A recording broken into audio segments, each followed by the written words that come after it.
यशवंतराव चव्हाण प्रतिष्ठानचे सचिव टकले साहेब, त्याच्यानंतर अगरवाल साहेब, RRTCच्या आणि यशवंतराव चव्हाणच्या अतिशय महत्त्वाच्या अशा व्यक्ती म्हणजे निर्मलाताई ज्या ज्येष्ठांसाठी कार्यरत आहेत. फेसकॉमचे आमचे विजय औंधे सर कुठे गेले? तिथे बसले. शरद डिचोलकर आणि यशवंतराव चव्हाणच्या CEO. आता यशवंतराव चव्हाण सेंटर कॉर्पोरेटाईज झालंय. ज्या वेळेला मी इथे काम करत होतो तेव्हा हे कार्यकर्त्यांचं होतं, म्हणजे आम्ही जोडी लावलेली मंडळी इथे असायचो. त्याच्यामुळे ते आता व्हर्टिकलच्या CEO झालेले आहेत असं काहीतरी वाचतोय मी. छान आहे, काळानुरूप बदल हवाच. तर आणि माझ्या फेसकॉमच्या सगळ्या ज्येष्ठ मित्रांनो, आजचा महत्त्वाच्या दिवशी हा कार्यक्रम आवर्जून घेतलाय निर्मलाताईंनी. याबद्दल निर्मलाताई खरोखर तुम्हाला सुरुवातीलाच आधीच मी धन्यवाद देतो. पण हा दिवस चुकवू नये असा हा दिवस आहे, कारण एल्डर ॲब्यूजचं महत्त्व त्यात तुम्हाला सांगतीलच, परंतु ते महत्त्व युनायटेड नेशन्सने, वर्ल्ड हेल्थ ऑर्गनायझेशनने आणि international network for prevention of Elder abuse ह्या 3 महत्त्वाच्या संस्थांनी अधोरेखित केले. आणि 2021 ते 30 अख्खा डिकेड याच्यामध्ये एल्डर ॲब्यूज प्रिव्हेंट करण्यासाठी त्यांनी जी स्ट्रॅटेजी बनवलेली आहे ती स्ट्रॅटेजी डिक्लेअर केलेली आहे. त्याच्यामुळे हा दिवस तसा महत्त्वाचा आहे आणि त्याचा अधिक खोलात जाऊन अभ्यास करणं खूप गरजेचं आहे. आणि तसा तो प्रयत्न आज ह्या करतायत आणि आपल्या सर्व ज्येष्ठांचं सहकार्य त्यांना मिळणं आवश्यक आहे. म्हणून त्या कार्यक्रमाला शुभेच्छा देऊन मी माझ्या विषयाकडे वळतो मित्रांनो. तर माझा आजचा मला दिलेला विषय आहे तो types of cyber crimes and precaution for prevention of victimization of senior citizens. आता मुळामध्ये असे काही विषय म्हटल्यावर ज्येष्ठ नागरिक दुपारच्या वेळेला म्हणजे माझी कंबक्ती असते, कारण असले विषय, ड्राय विषय, त्याच्यामध्ये कायदा आणि दुपारच्या जेवणानंतर झोप, हमखास झोप लागणारे ज्येष्ठ नागरिक, हे डेडली कॉम्बिनेशन आहे. पुलंनी पण सांगितलं होतं की पुलं स्वतः, तुम्हाला सगळ्यांना माहिती आहे की पुलं स्वतः LLB केलं होतं त्यांनी, पण नंतर त्या वाटेला ते गेले नाही, त्यांनी लवकरच वाट बदलली. तर त्यांनी एके ठिकाणी असं लिहून ठेवलंय की कायद्याचा प्राध्यापक, माझी ओळख करून दिली की हा कायद्याचा प्राध्यापक आहे, हा मातेपेक्षाही महान असतो. कारण माता एका वेळेला अंगाई गीत गाऊन फक्त एका मुलाला झोपवते, पण ह्या महाशयांनी तोंड उघडलं की वर्गातले 150च्या मुलं झोपतात. आजही इथे 150 जण आहेत असं मला निर्मलाताईंनी सांगितलंय. त्याच्यामुळे आता तुम्ही झोपताय की नाही हे मी बघतो, पण तुम्हाला झोपायला माझ्याकडनं पूर्ण परवानगी आहे, काय काळजी करू नका.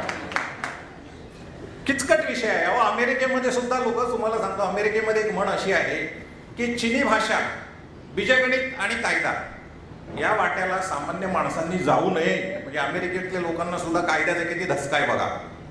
आणि या अशा विषयावर आज मी तुम्हाला सांगणार आहे की how to prevent the victimization of senior citizens. कारण आपण सगळे ज्येष्ठ नागरिक हे येणाऱ्या काळामध्ये आणि आत्तापर्यंत झालेल्या ज्या काही सायबर क्राईम्सच्या आपल्या देशामध्ये घटना आहेत त्याच्यामध्ये जास्तीत जास्त संख्या ही ज्येष्ठ नागरिकांची. ही वस्तुस्थिती आहे. याच्यावर तसा डिटेल स्टडी अजून कोणी केल्याचा माझ्या वाचनात नाहीये, पण ती वस्तुस्थिती आहे. याचं कारण असं आहे की ज्येष्ठ नागरिकांना मुळामध्ये म्हणजे हँडेल डिव्हाइस, म्हणजे अँड्रॉइड ड्रिव्हन आपला जो स्मार्टफोन असतो तो कसा ऑपरेट करायचा नेमका याचं तेवढं आपल्याला भान येत नाही, कारण ते अशक्य. नवीन टेक्नॉलॉजी दररोज बदलते आणि ह्या नेमकं कुठलं बटन दाबायचं, नेमकी कुठली लिंक प्रेस करायची, नेमका कुठला QR कोड स्कॅन करायचा हे माहिती नसताना अचानक असा एखादा फोन येतो आणि तुम्हाला सांगतो की मी अमुक HDFC बँकेमधनं बोलतोय आणि तुमचा KYC मी नॉन करतोय, तुमचा अकाउंट नंबर सांगा. आपण झटकन त्याला आपला अकाउंट नंबर सांगतो. तो बोलतो की अकाउंट नंबर तर सांगितला, परंतु तुमचं आधार पण लिंक करायचंय, तर तुम्हाला आत्ता मी एक OTP पाठवतो, तो OTP आला की मला सांगा. आपण पटकन त्याला OTP सांगतो आणि त्याच्यानंतर 10 मिनिटांमध्ये आपलं अकाउंट खाली होतं. ही वस्तुस्थिती आहे. अनेक ज्येष्ठांच्या बाबत हे सतत होतंय आणि म्हणूनच ह्या विषयाची नेमकी माहिती करून घेणं. आता तुम्हाला हे होतं हे सांगणारे सगळे भेटतील, हे होतं हे आपल्याला माहिती आहे, त्याच्यामध्ये वेगळं मी तुम्हाला काही सांगणार नाही. पण हे होत असताना हे आपण कसं थांबवू शकतो आणि छोट्या स्टेप्स आहेत त्याच मी आज तुम्हाला सांगणार आहे. याच्याबाबत एक थोडंसं एक उदाहरण असं पण देतो की मी एल्डर लाईन नावाची केंद्र सरकारची एक हेल्पलाईन आहे, तुम्हाला माहिती असेल 14567. तर तिथे मी लिगल ॲडवायझर आहे. It's a pro bono work, म्हणजे विदाऊट एनी रेम्युनरेशन असतं. तर तिथे फोन येतात ज्येष्ठांचे, आणि एक दिवशी एका ज्येष्ठांनी मला फोन आला संध्याकाळी की सर मला एक लिंक आली होती आणि मला ती लिंक मी प्रेस केली होती, त्याच्यानंतर आता ती लिंक पाठवणारा मला बोलतोय की 1 लाख रुपये दे कारण तू त्या लिंक मधला कंटेंट बघितलायस. मी म्हटलं व्हेरी गुड, काय कंटेंट होता? तर म्हणे पोर्नोग्राफी होती. म्हटलं ठीक आहे, तुम्ही बघितलं. मग आता काय झालं? नाही म्हणे आता त्यांचा दररोज मला एक नवीन ईमेल येतोय आणि तो ईमेल मला असं सांगतोय की तू आम्हाला 1 लाख रुपये दे, नाहीतर आम्ही तुझी पोलीस कंप्लेंट करू, तू ही पोर्नोग्राफी बघतो हे सगळ्या जगाला सांगू. तेव्हा गुपचूप 1 लाख दे. मी त्याला स्पष्टपणे सांगितलं की तू काही करू नकोस, तू ती लिंक उघडू पण नकोस आणि बघू पण नकोस. तो माणूस तुझं काहीही वाकडं करू शकत नाही, कारण अशा लिंक पाठवून फसवणारे जे प्रकार असतात, ज्याला विशिंग म्हणतात, ते लोक तुम्हाला पुढे काही त्रास देऊ शकत नाही. ते फक्त तुम्हाला तात्पुरता तुमच्यावर दबाव आणून तुमच्याकडनं काय पैसे मिळत असेल तर ते घेतात. अशा घटना होत आहेत. म्हणूनच आज आपण हे समजून घेऊयात की नेमके कुठले कुठले प्रकार आहेत. नेक्स्ट, जेव्हा आपण सायबर क्राईमचा विचार करतो किंवा आपण आपली फसवणूक कशी होते, तर ही 2 पद्धतीने फसवणूक होते. एक जो पहिला प्रकार आहे हा विशिंग म्हणतात आणि दुसरा फिशिंग म्हणतात. हा इंग्लिश जरी असेल तरी विशिंगचा अर्थ तोंडी केलेली आपली फसवणूक असते, आणि ही जी तोंडी केलेली फसवणूक असते, vishing is a type of a cyber crime in which the attackers use phone calls or voice message, म्हणजे तोंडी बोलून आपल्याला फसवलं जातं, त्याला म्हणतात विशिंग. आणि फिशिंग म्हणजे ज्या पद्धतीने आपण मासे पकडतो त्या पद्धतीने आपल्यावर जाळं टाकलं जातं, अतिशय पद्धतशीर पद्धतीने, आणि ते जाळं टाकून आपल्याला अडकवलं जातं, म्हणून त्याला फिशिंग म्हणतात. आता हे जे फिशिंग हे ब्रॉड लेवलला तुम्हाला सांगतोय. हे जे फिशिंगचे जे प्रकार आहेत, तर त्याच्यामध्ये वेलिंग, त्याच्यानंतर वेलिंगच्या खालोखाल आहे क्लोन फिशिंग आहे, त्याच्यानंतर SMS आहे आणि स्पियर फिशिंग आहे. आता आपण मासेमारी करतोय, मासेमारी करताना सगळ्यात मोठा मासा कुठला असतो? व्हेल. जर व्हेल पकडायचा असेल तर त्याला म्हणतात व्हेलिंग. मग हे जे फसवणूक फ्रॉडस्टर्स असतात, ते जेव्हा अशी एखादी मोठी कंपनी शोधतात किंवा असं एखादं मोठं गब्बर कुळ शोधतात की जो अब्जाधीश आहे, आणि त्याला पकडून जेव्हा फसवतात तेव्हा त्या प्रकारच्या फसवणुकीला व्हेलिंग म्हणतात. त्याच्यानंतर स्पियर फिशिंग. स्पियर म्हणजे भाला कसा नेम धरून मारला जातो, तसा हे फसवणारे लोक नेम धरून एखाद्या व्यक्तीचा आधी अभ्यास करतात की एखाद्या व्यक्तीच्या बँक अकाउंटमध्ये किती पैसे आहेत, त्याची संपत्ती किती आहे. कंप्लीट बॅकग्राऊंड स्टडी केल्यानंतर त्या माणसाला नेम धरून टार्गेट केलं जातं, तेव्हा त्याला स्पियर फिशिंग म्हणतात. त्याच्यानंतर क्लोन फिशिंग म्हणजे तुमच्या ईमेलचा डुप्लिकेट ईमेल केला जातो. म्हणजे नाव तुमचं असतं, तुमचं फेसबुक पेज आहे, तुमचं फेसबुक पेज हॅक केलं जातं. तुमच्या फेसबुक हॅक करून तुमच्या फेसबुकावरनं तुमच्या मित्रमंडळींना मेसेज पाठवले जातात आणि त्यांना सांगतात की मी अडचणीत आहे, मला पैसे द्या, आणि समोरचा माणूस पैसे देतो आणि नंतर त्याला कळतं की हे पेज हॅक झालेलं आहे. त्याला म्हणतात क्लोन फिशिंग. चौथा प्रकार आहे तो SMS फिशिंग. ह्याच्यामध्ये आपल्याला आपल्या मोबाईलमध्ये SMS येतात. आपल्याला माहिती आहे की बँकेमध्ये जेव्हा आपला अकाउंट क्रेडिट डेबिट करतो तेव्हा त्याचे आपल्याला SMS येतात, बरोबर आहे की नाही? तर अशा पद्धतीचे SMS हे फ्रॉडस्टर्स आपल्याला पाठवतात. त्या लिंक्स असतात, त्या लिंक्स आपल्याला प्रेस करायला लावतात. त्या प्रेस केल्या आपला फोन हॅक केला जातो आणि आपल्या फोनची माहिती ते मिळवतात. This is a broad category of cyber crime. या 2 प्रकारच्या वेगळ्या क्राईम आहेत. एक म्हणजे तोंडी थेट बोलून तुम्हाला फसवलं जातं, आणि दुसरं आहे ते अशा पद्धतीने तुमचा स्टडी करून नेम धरून तुम्हाला फसवलं जातं. या 2 ह्याच्यामध्ये सायबर क्राईम्स आज मुख्यतः डिवाइड झालेले आहेत. पण मग आपण जे बघतो सायबर क्राईमचे प्रकार ते कुठले कुठले आहेत ते पण तुम्हाला आता थोडक्यामध्ये सांगतो. तर सगळ्यात जास्त सोशल मीडियामध्ये आज फिरतोय तो चाइल्ड पोर्नोग्राफी. तुम्हाला याची कल्पना असेल की नाही मला माहिती नाही, पण चाइल्ड पोर्नोग्राफीच्या लिंक्स आणि त्याचे कंटेंट हे अनेकदा फेसबुकवर किंवा सोशल मीडियावर फिरताना दिसतात. तर तो एक मोठा प्रकार आहे आणि त्याच्यासाठी चाइल्ड सेक्स अब्युझिव्ह मटेरियल जे असतं तर ते सुद्धा अशा पद्धतीने ट्रान्समिट केलं जातं. हा एक पहिला सायबर क्राईम झाला. दुसरा सायबर क्राईम आहे सायबर बुलिंग. सायबर बुलिंग म्हणजे काय, तर मुलं ज्या पद्धतीने एकमेकांना चिडवाचिडवी करतात त्या पद्धतीने सायबर म्हणजे ऑनलाईन फोनवर किंवा ह्याच्या कुठल्याही फेसबुकवर, इंस्टाग्रामवर किंवा ट्विटरवर एखाद्या माणसाला कोपऱ्यात घेऊन त्याला काय वाटेल ते बोललं जातं, त्याला म्हणतात bullying.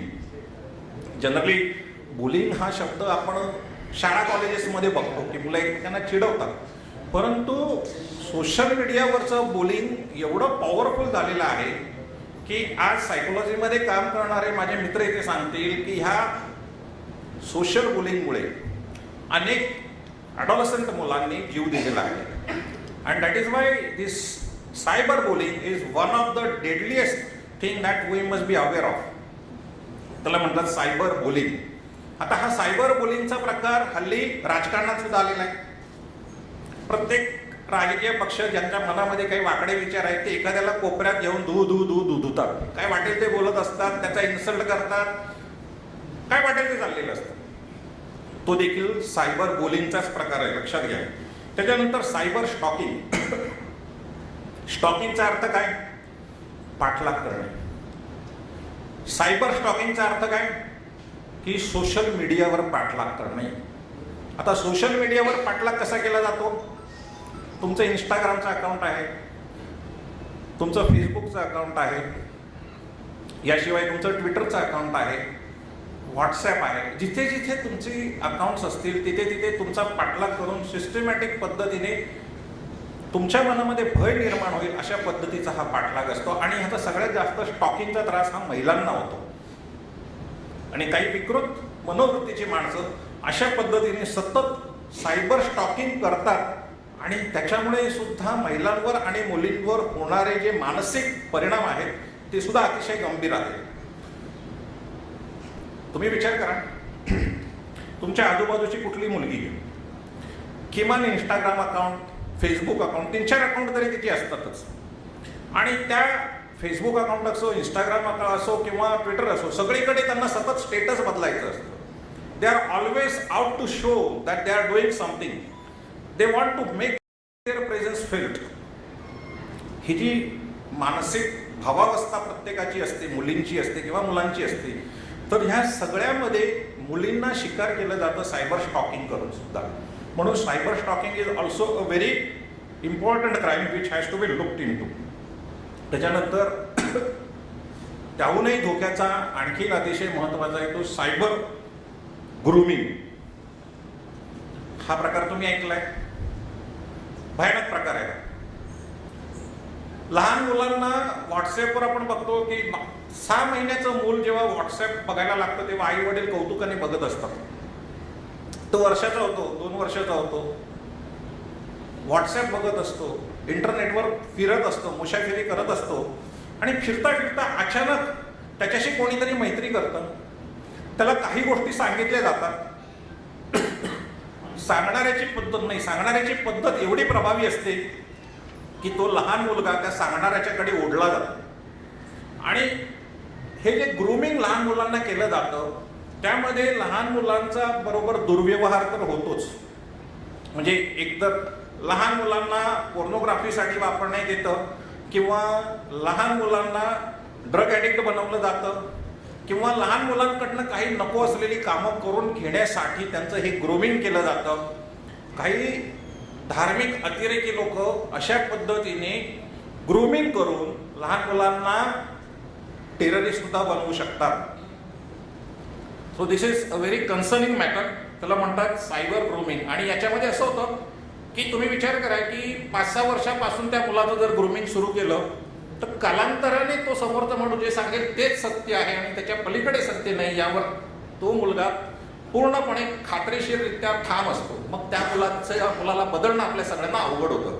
So cyber grooming is also a very concerning criminal offence. त्याच्यानंतर ऑनलाईन जॉब फ्रॉड आपल्या सगळ्यांना माहिती आहे, कारण आपल्या देशामध्ये जिथे बेरोजगारी आहे अशा वेळेला ऑनलाईन जॉब फ्रॉडमुळे अनेक जणांनी पैसे गमावलेले आहेत हे देखील आपल्याला माहिती आहे. त्याच्यानंतर फिशिंग, विशिंग आणि SMS हा एक प्रकार आहे. तो मगाशी आपण तो बघितलाच, तिन्ही प्रकार बघितले. क्रेडिट कार्ड फ्रॉड देखील आपण बघितलेले आहेत. क्रेडिट कार्डामध्ये तुम्हाला सांगतो की खूप गंभीर गंभीर प्रकार होतात. म्हणजे माझ्या मुलीने क्रेडिट कार्ड ॲमेझॉनवर काहीतरी खरेदी करण्यासाठी वापरलं होतं डॉलरमध्ये. आपल्याला माहिती आहे काही लिमिटपर्यंत डॉलर्स मिळतात. ते तिने वापरल्यानंतर अचानक रात्रीच्या वेळेला ती जागी होती आणि तिला एक SMS आला की ॲमेझॉनकडनं की तुझ्या अकाउंटवरनं 5 लाखाचे कॉम्प्युटर खरेदी केलेले लॅपटॉप्स. ती जागी होती, तिने पटकन बघितलं आणि ॲमेझॉनला सांगितलं की हे माझे नाही आहेत, प्लीज लॉक इट. ॲमेझॉनने लॉक केलं, ट्रान्झॅक्शन लॉक झालं. पण जर ती झोपलेली असती तर काय झालं असतं? 5 लाखाचं डेबिट पडलं असतं. कारण तिच्या क्रेडिट कार्डाचे डिटेल घेऊन त्या क्रेडिट कार्डावरनं सर ते 5 लाखाचे कॉम्प्युटर्स दुसऱ्या देशामधनं कोणीतरी ॲमेझॉनवरनं खरेदी केले होते. It is so dangerous. आणि माझी मुलगी ते सरसकट वापरते. म्हणजे पेटसाठी जे काही वस्तू वगैरे घ्यायच्या असतील, औषधं घ्यायची असतील तर ती सरसकट वापरते. त्याच्यामुळे डॉलरमध्ये सुद्धा देखील क्रेडिट कार्डावर आपल्याबरोबर फ्रॉड होऊ शकतो. And we have to be very careful. त्याच्यामुळे क्रेडिट कार्डासंबंधी आलेला प्रत्येक SMS हा केअरफुली वाचावा. त्याच्यानंतर impersonation and identity theft. Impersonation म्हणजे दुसऱ्या माणसाने तुम्ही असे आहात असं सांगून केलेला जो काही बनाव आहे त्याला म्हणतात impersonation. It's a crime. Okay ना.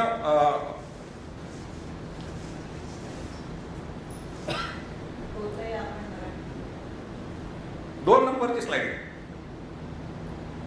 3 ह्याच्यानंतर next. Right. Now how vishing works. तर तुम्ही हे जे डिटेल वाचाल तर तुमच्या लक्षात येईल की vishers typically use social engineering techniques to manipulate individuals into divulging information, and this can involve the impersonating a legitimate company or authority, what is that? Authority figure, creating a sense of urgency and using a scare. आता तुम्ही मला एक सांगा की जेव्हा मला phone करून एखादा माणूस काहीतरी सांगतोय सोशल मीडियावरनं आणि मी त्याला बळी पडतो, याला काय कारण असू शकतील? Tell me. अनेक कारणं असू शकतात. आणि मी का बळी पडतो? म्हणजे what are the reasons and why I am a victim. आपण दोन्ही बाजूने विचार केला पाहिजे. तर why I am getting victimised on phone, तर याला जे महत्त्वाचं जे कारण आहे त्याला म्हणतात ग्रीड. हाव. कारण जेव्हा मला कोणीतरी सांगतं की तुम्हाला 10 लाखाचं बक्षीस मिळालेलं आहे तेव्हा मला हाव सोडलं. बरोबर आहे. त्याच्यामुळे तो जे सांगेल ते मी करत जातो. त्यांनी सांगितलं टॅक्ससाठी 10 लाखाच्या बक्षिसावर 2 लाख टॅक्स आहेत, पाठवून द्या, मी लगेच पाठवून देतो. कारण काय? तर मला सुटलेली हाव. So greed is the most important thing. दुसरा आणखीन एक कल्चरल महत्त्वाचा प्रश्न याच्यामध्ये दडलेला आहे. तो कल्चरल आहे की ओबिडियंटपणा. आपण भारतीय लोक खूप ओबिडियंट आहोत. खूप ओबिडियंट आहोत. आपल्याला लहानपणापासून वडिलांनी कानपटात मारून सांगितलेलं असतं की उलटा प्रश्न विचारायचा नाही, मी सांगतो ते कर. त्याच्यामुळे मी ओबिडियंट झालोय. मला कोणी फोनवर सांगितलं हे बटन दाब की मी दाबतो, OTP सांग की सांगेल. So this is the limitless obedience that I have ingrained into me, makes me to listen to what the person at the opposite side is telling me to do. So ती obedience सुद्धा कुठेतरी सोडली पाहिजे. कुठेतरी आपण उलटे प्रश्न विचारायला सुरुवात केली पाहिजे. तू मला असं का मागतोस? तू कोण आहेस? तू म्हणतोस HDFCचा माणूस आहे, पण तू त्याचा पुरावा काय हे आपण मागितलं पाहिजे. त्याच्यामुळे ओबिडियन्स सोडणं हे फार महत्त्वाचं आहे. तिसरं जे टिपिकली असतं ते फिअर ऑफ मिसिंग आउट. पण आपल्याला असं वाटत असतं की बाकीच्या सगळ्यांनी हे केलेले आणि मीच केलं नाही, तेव्हा मी देखील हे करावं, हा एक उद्देश किंवा ही आपली जी फोमो सायकोलॉजी जी असते ही डोक्यात घेऊन सुद्धा हे फ्रॉडस्टर्स आपल्याला फसवत असतात की बाकीच्या सगळ्यांनी हे घेतलंय, तुमचं राहिलेलं आहे, तुम्ही हे घेऊन टाका. टिपिकली ॲक्च्युअली जर तुम्ही बघाल तर नेटवर्क मार्केटिंगवाले हे टेक्निक्स वापरतात. आता मी नावं घेत नाहीत नेटवर्क मार्केटिंगवाल्यांची, पण नेटवर्क मार्केटिंगवाल्या फोमोचं हे टेक्निक फार इफेक्टिव्हली वापरतात. पण इथे फ्रॉडस्टर्स सुद्धा तसंच टेक्निक वापरतात. आणि सगळ्यात महत्त्वाचं म्हणजे lack of application of a critical faculty. सायकोलॉजीमध्ये application of a critical faculty काय आहे आमचे डॉक्टर मंत्री सांगतीलच. मी जरा पाणी पिऊन घेतो. एखाद्याने मला सांगितलं की तू अमुक एक गोष्ट कर, त्यावेळेला माझ्या मनामध्ये पहिला विचार येतो की ही गोष्ट मी का करू. जेव्हा मी का करू हा प्रश्न स्वतःला विचारतो, तेव्हा माझी क्रिटिकल फॅकल्टी म्हणजे विचार करण्याची विचारांची जी गाळणी आहे त्या गाळणी मी लावतो, चाळण लावतो की हा माणूस मला असं सांगतोय, परंतु हे सत्य आहे का? हे जर सत्य नसेल तर मी याचं काय ऐकू? तर ही क्रिटिकल फॅकल्टी आपण वापरत नाही दरवेळेला. अर्थात ही क्रिटिकल फॅकल्टी न वापरण्यामागे सुद्धा पुन्हा ग्रेड वगैरे त्या सगळ्या गोष्टी आल्याच. पण क्रिटिकल फॅकल्टी डेव्हलप करणं मला फार महत्त्वाचं वाटतं की आपण प्रत्येकाने आपल्याला कुठलाही बाहेरच्या अनोळखी माणसाचा फोन आला किंवा एखाद्याने सांगितलं की तुमचा बँकर म्हणून मी बोलतोय किंवा तुमचा म्युच्युअल फंडवाला म्हणून मी बोलतोय, तर you should immediately check his credentials. त्याची आयडेंटिटी तुम्ही मागितली पाहिजे. You should think critically whether you are the same person coming from the bank or you are somebody else. ही क्रिटिकल फॅकल्टी आपल्याला प्रत्येक वेळेला डेव्हलप करता आली पाहिजे आणि ती जर केली ना तर मला वाटतं की बऱ्यापैकी आपण हे व्हॉइस फ्रॉड्स आहेत हे आपण थांबवू शकू असं मला वाटतं. These are the main things. Next, आता हे फिशिंग मधले मगाशी मी ते प्रकार तुम्हाला एक्सप्लेन केलेलेच आहेत. Whaling, super fish, what is spear phishing, clone phishing आणि SMS फिशिंग. नेक्स्ट, आता how to protect yourself from the phishing. तर याच्यामध्ये आता आपण जी चर्चा केली त्याच्याप्रमाणे do not provide your personal and sensitive information on phone especially to unsolicited callers. ज्येष्ठांनी हा नियम स्वतःपुरता केला पाहिजे.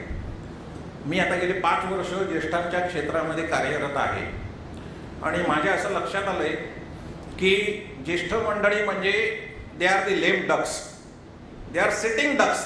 Anybody can come and shoot them. माफ करा, थोडंसं कठोर बोलतोय. ज्येष्ठांच्याकडनं तुम्ही कुठलाही डेटा मागवा ते लगेच देतात.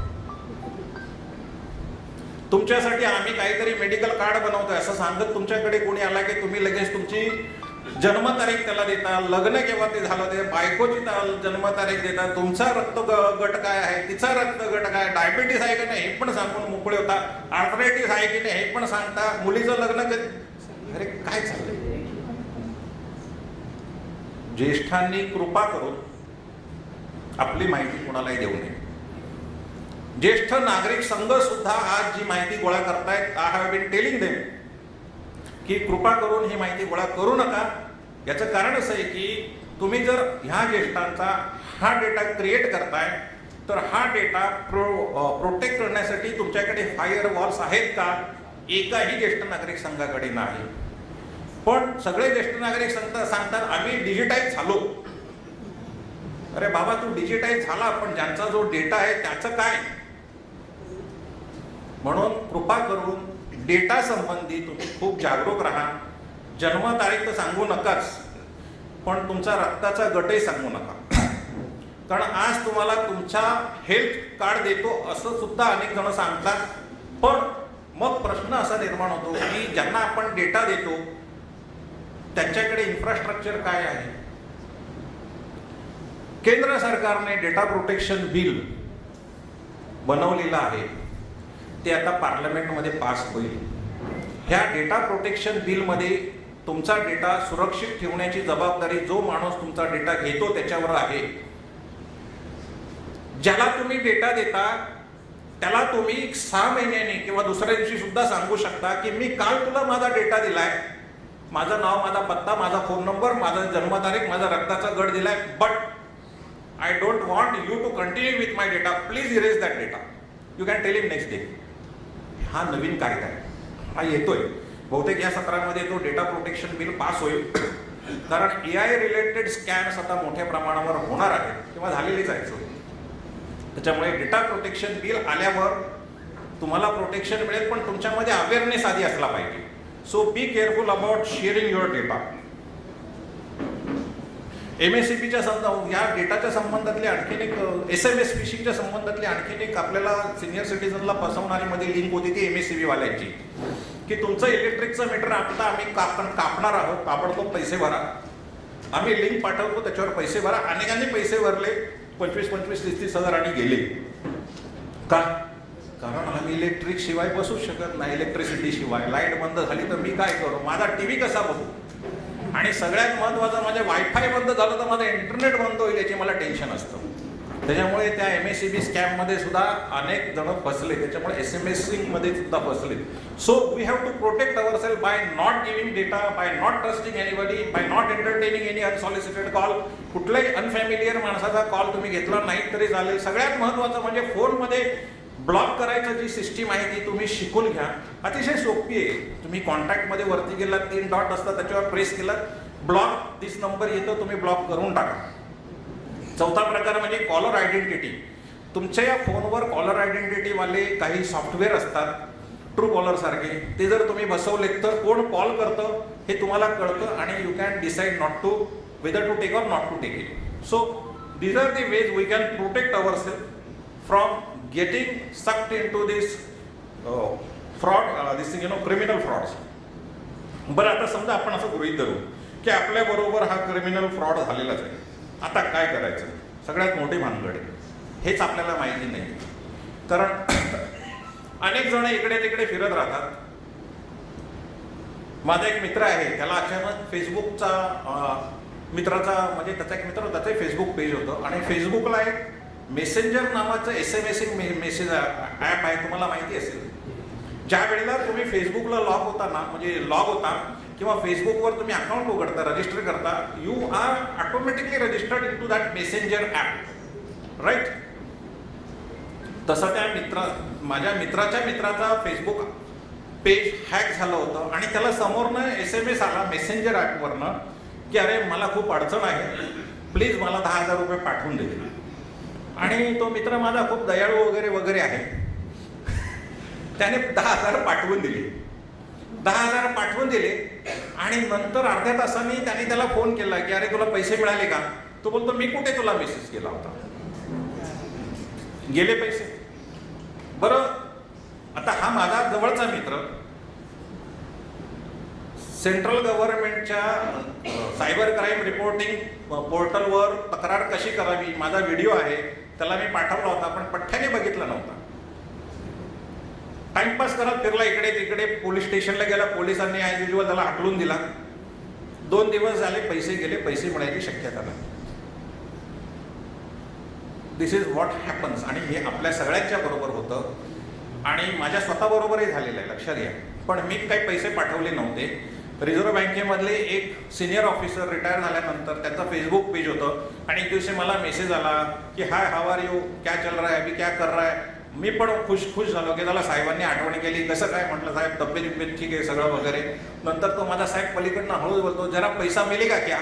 त्याला मला डाऊट आला, माझा साहेब हिंदीमध्ये कसा काय बोलायला लागला आणि इंग्लिशच्या स्पेलिंगच्या मिस्टेक. माझा साहेब स्पेलिंगच्या मिस्टेक करेक्ट शक्यच नाही. क्रिटिकल फॅकल्टी, माझी क्रिटिकल फॅकल्टी जागरूक झाली की हे हाऊ इट इज पॉसिबल की जो माणूस एवढे वर्ष रिझर्व्ह बँकेत आहे is making a mistakes in spelling while writing on SMS. I said no, something is fishy.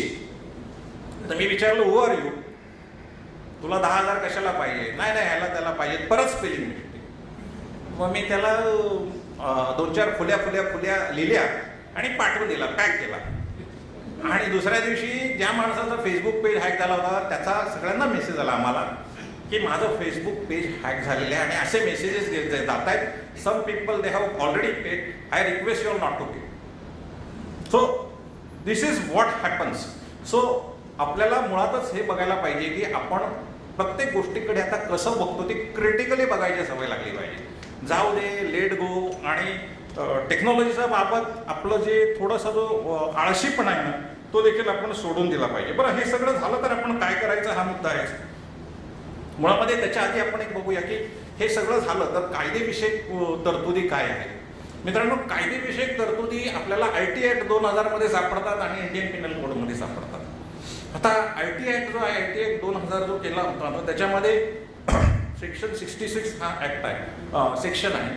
आणि या सेक्शन 66A हा अतिशय बदनाम होता कारण it used to give a wide power to the police tries to go and nab anybody and put him behind the bar. So 66A is now cancelled. आता राहिले 66B, C, D, E आणि F. तर ह्या 66B, C, D, E आणि F खाली cyber crime थांबवला जातो आणि हे सगळे जे क्राईम्स कुठले कुठले आहेत ते मी तुम्हाला अतिशय थोडक्यामध्ये सांगतो. तर 66B IT Act 2000 असं म्हणतो की जर तुमचा कॉम्प्युटर किंवा तुमचा मोबाईल किंवा तुमचं एनी अदर कम्युनिकेशन डिव्हाइस जर चोरीला गेलं असेल तर अशा चोराला 1 वर्षाची शिक्षा आणि 1 लाखाचा दंड होऊ शकतो.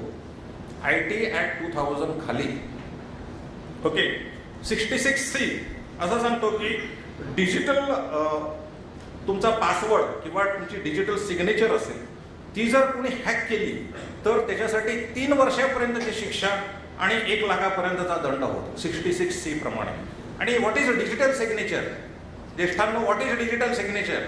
डिजिटल सिग्नेचर म्हणजे तुम्ही केलेलं ऑनलाईन डॉक्युमेंट हे तुम्हीच केलेलं आहे हे सांगणारी जी पद्धत असते ज्याला इन्क्रिप्शन मेथड म्हणतात त्याला डिजिटल सिग्नेचर म्हणतात. ते डिजिटल सिग्नेचर ते विचार काढून टाका. डिजिटल सिग्नेचर म्हणजे तुमची ओळख असं लक्षात घ्या. ही ओळख तुम्हाला ऑनलाईन का दिलेली आहे? त्या ओळखीमुळे तुम्ही ऑनलाईन कॉन्ट्रॅक्ट करू शकता. तुम्ही you can deal with anybody. म्हणजेच काय की तुमची डिजिटल सिग्नेचर जेव्हा हॅक केली जाते तेव्हा तुमच्यातर्फे व्यवहार करण्याची मुभा त्या फ्रॉडस्टरला मिळते आणि तो फ्रॉड करणारा माणूस तुमच्यातर्फे व्यवहार करून पैसे कमवून मोकळा होतो. So password and digital signature जर तुमची हॅक झाली असेल, आता पासवर्ड आपला कुठे कुठे असतो? आपला पासवर्ड बँक अकाउंटला असतोच, प्रत्येक ठिकाणी पासवर्ड असतो. तर तो जर हॅक झाला असेल तर 3 वर्षाची शिक्षा त्या माणसाला आपण या कायद्याखाली देऊ शकतो. 66D खाली चीटिंग बाय इम्पर्सोनेशन म्हणजे परत तो मीच आहे. म्हणजे मगाशी मी फेसबुकचं जे उदाहरण सांगितलं दॅट इज इम्पर्सोनेशन. माझ्या साहेबाचं इम्पर्सोनेशन करून दुसरा कोणीतरी माझ्याकडला चीट करत होता त्याच्यासाठी परत 3 वर्षाची शिक्षा ह्याच कायद्याखाली होते. 66E खाली taking picture of private parts publishing और ट्रान्समिटिंग. आता आपण बघतो की हे सरसकट होतंय. व्हॉट्सॲप जर आपण उघडलं तर व्हॉट्सॲपवर ह्या गोष्टी सरसकट होतात. मुलींचे खाजगी अशा पद्धतीचे फोटो हे घेऊन त्यांच्या नकळत ते घेतले जातात, ते पब्लिश केले जातात. काही हॉटेलमध्ये सुद्धा अशा पद्धतीचे कॅमेरे असतात. मॉलमध्ये जेव्हा कपडे विकणारे असतात तेव्हा ते त्यांच्या आरशाच्या मागे असे कॅमेरे लावतात आणि अशा पद्धतीने खाजगीपणा असतो मुलांचा, मुलींचा किंवा लोकांचा, या सगळ्यांचा जो खाजगीपणा असेल ते फोटो काढून अशा पद्धतीने ते जेव्हा पसरवतात तेव्हा त्याच्यासाठी सुद्धा 3 वर्षाची शिक्षा IT Act खाली आहे. 66F खाली आहे cyber terrorism. What is cyber terrorism? आता आपण नुकतंच एक बघितलंय की आपल्या साहेबांना एक थ्रेट आली होती. थ्रेट करणारा माणूस होता, तो जे काही करत होता त्याला सायबर टेररिझम म्हणतात. म्हणजे मी तुझं बरं वाईट करेन किंवा मी तुझं अमुक करेन त्याला सायबर टेररिझम म्हणतात. हे cyber terrorism has become an order of the day. Any Tom, Dick and Harry gets up and indulges into it. He thinks that he has the support of the government machinery and he can threat anybody. That is also sponsored cyber terrorism सुद्धा सुरू झालेला आहे. त्याच्यासाठी life imprisonment आहे, लक्षात घ्या. म्हणून cyber terrorism सुद्धा चुकीचं आहे. याचा मागे बॉम्बे स्टॉक एक्सचेंज उडवून देण्याचा एक ईमेल एका मुलाने पाठवला होता. So he was booked under the cyber terrorism section 66F खाली. आणि सेक्शन 67 IT Act 2000 त्याच्याप्रमाणे ऑब्सेनिटीज म्हणजे अश्लील चित्र प्रसिद्ध केली तरी देखील 5 वर्षाचा दंड आणि 5 वर्षाचा तुरुंगवास आणि 10 लाखाचा दंड. हा झाला IT Act. आता पोलीस म्हणतात आम्ही IT Act इम्प्लिमेंट करू की नको करू. पोलिसांचं लपडं म्हटल्यावर पोलीस म्हणतात दाखवा आम्हाला हा कॉग्निझेबल आहे की नाही. कॉग्निझेबल असेल तरच आम्ही त्याला अरेस्ट करणार.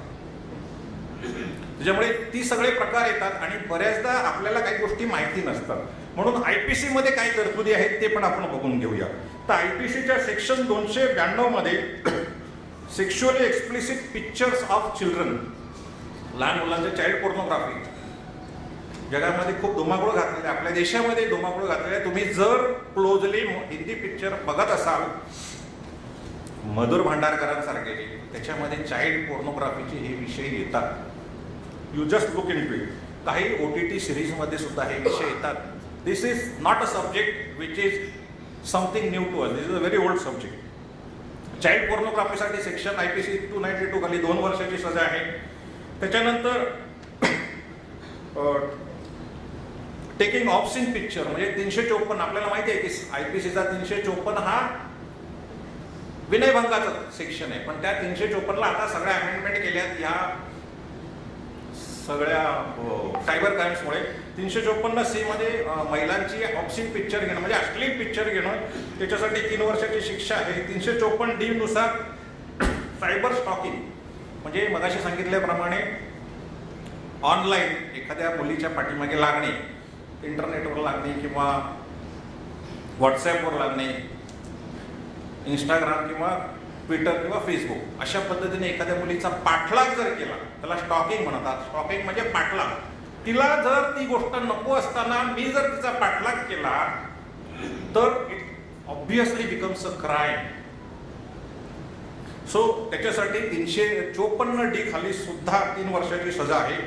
त्याच्यानंतर 379 हा थेफ्ट आहे, 378 थेफ्टचं कलम आहे, 379 मध्ये थेफ्टचं कलम देखील आपण ह्याच्यामध्ये लावू शकतो कारण तुमचे पैसे गेलेले आहेत तिथे. 420 आपल्या सगळ्यांचा अतिशय आवडतं कलम आहे ते.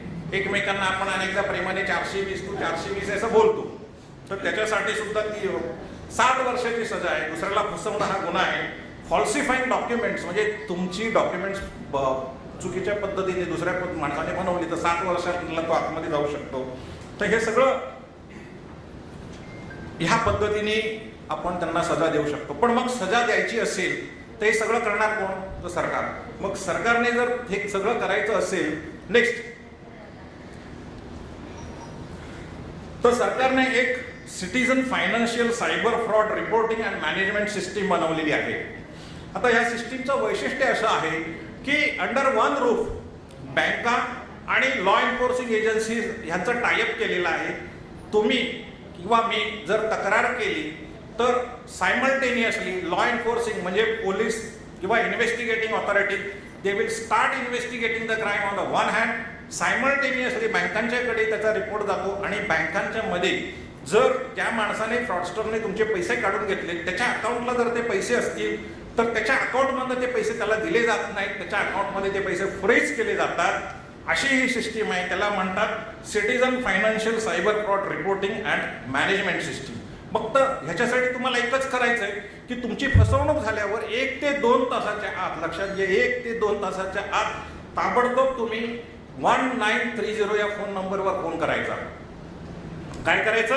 1930 या फोन नंबरवर 1 ते 2 तासाच्या आत तुम्ही जर फोन केला तर तुमचे पैसे थांबतील आणि तुम्हाला ते परत मिळतील.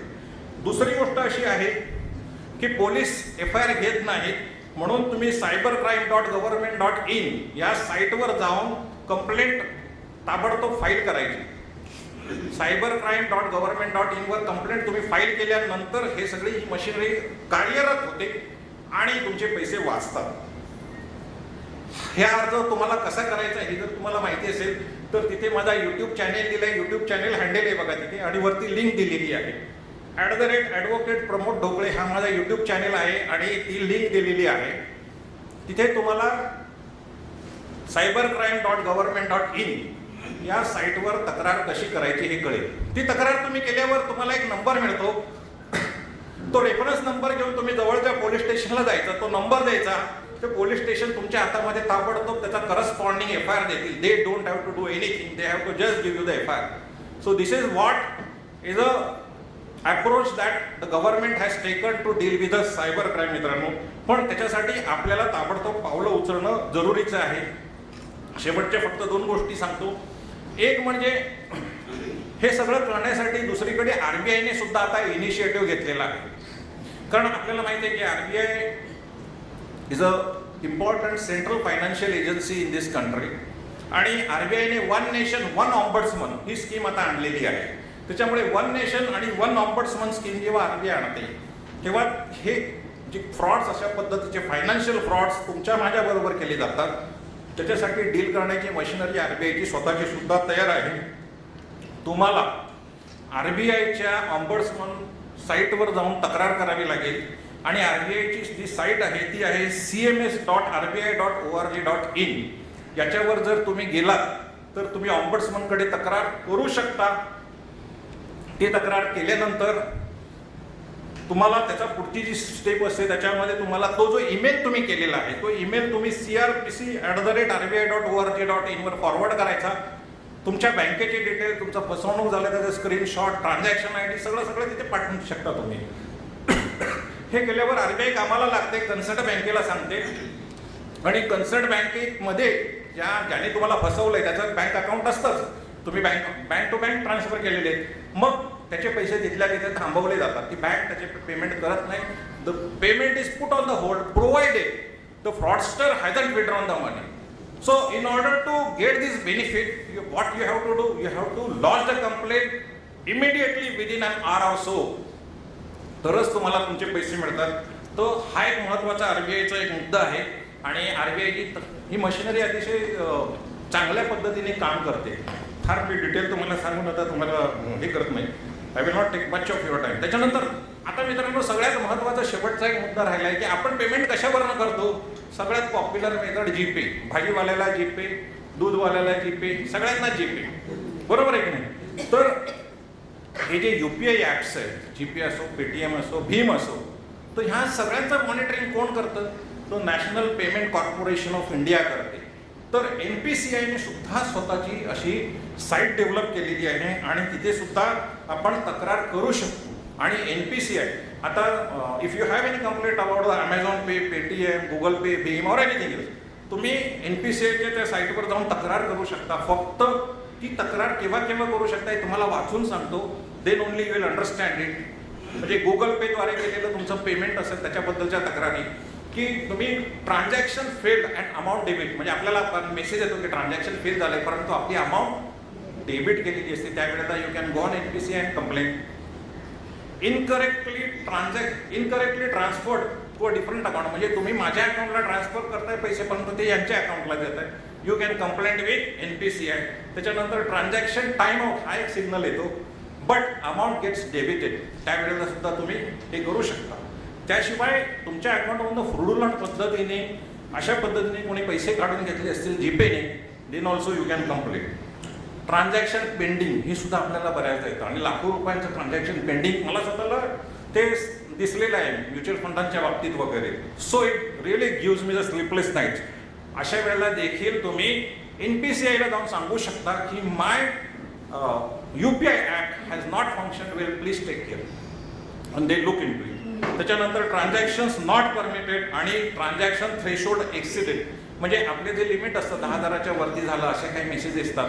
तर ह्या UPI ॲप संबंधीच्या तक्रारी संबंधी देखील तुम्ही इथे हे करू शकता. तर मित्रांनो हे सगळं तुम्हाला करावं लागेल provided you really look into it, you try to understand it, you try to have the hands-on experience of it, then only you do it.